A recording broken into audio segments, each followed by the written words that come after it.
আমরা চলে আসলাম যশোর মনিরামপুর 8 দলীয় হাডুডু খেলার দ্বিতীয় ম্যাচ। আপনারা দেখতে পাচ্ছেন এখন রেড নেবেন বিমান বাহিনীর সেই দীপায়ন। এখন বলা যায় বাংলাদেশের অন্যতম সেরা রেডার, যার সারা বাংলাদেশ ব্যাপী ডাক নাম রয়েছে। আপনারা তার খেলা দেখলে বুঝতে পারবেন। এখন রেড নিচ্ছেন,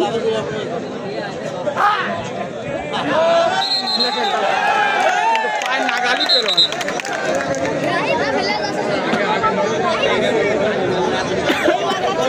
এখন রেড নিবেন নাম না জানা, নাম জানি না।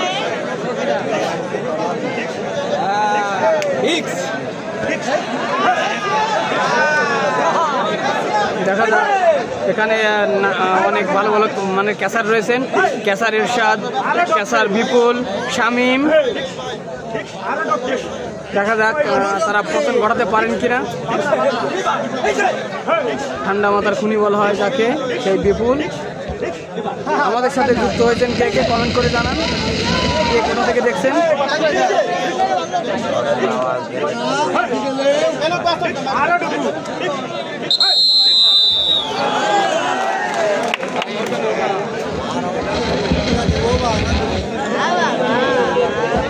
আবার সেই দীপায়ন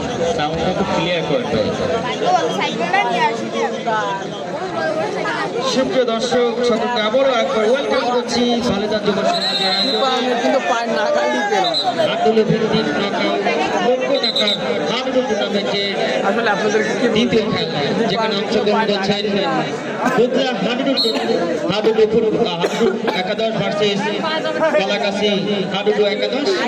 দুই দলের একাধিক তারকা রয়েছে এবং একজন ন্যাশনাল তারকা রয়েছে দীপায়ন, যেটি আমাদের জিয়াউল ভাই ইতিমধ্যে আমাদেরকে জানিয়েছেন। কলাগাছি টিমের অন্যতম কর্মকর্তা, বাংলাদেশ জাতীয়তাবাদী দল বিএনপি কেশবপুর উপজেলা শাখার ছাত্র দলের যুগ্ম আহ্বায়ক জনাব মোহাম্মদ আলমগীর ভাই আপনাকে সাইফুল ইসলামকে সামনে বসবার জন্য অনুরোধ করেছেন। যাই হোক, আপনারা উপভোগ করছেন দুই দলে বেশ হাড্ডাহাড্ডি লড়াই হচ্ছে। অনেক দর্শক, উভয় দলের প্রচুর সমর্থক রয়েছে প্রিয় দলকে সমর্থন করবার জন্য। মাঝে মধ্যে করতালির মাধ্যমে প্রিয় দলকে উৎসাহিত করে। যশোরের মনিরামপুরে 8 দলীয় টুর্নামেন্ট। এখানে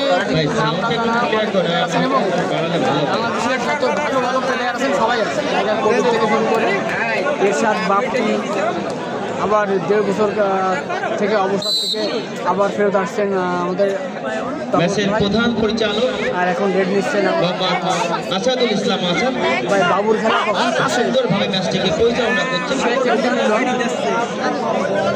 সবার খেলা আছে, সব প্লেয়ার আছে, সম্ভবত 3 তরফদার না থাকতে পারে আর খেলার বাকি সবাই সুন্দর লড়াই।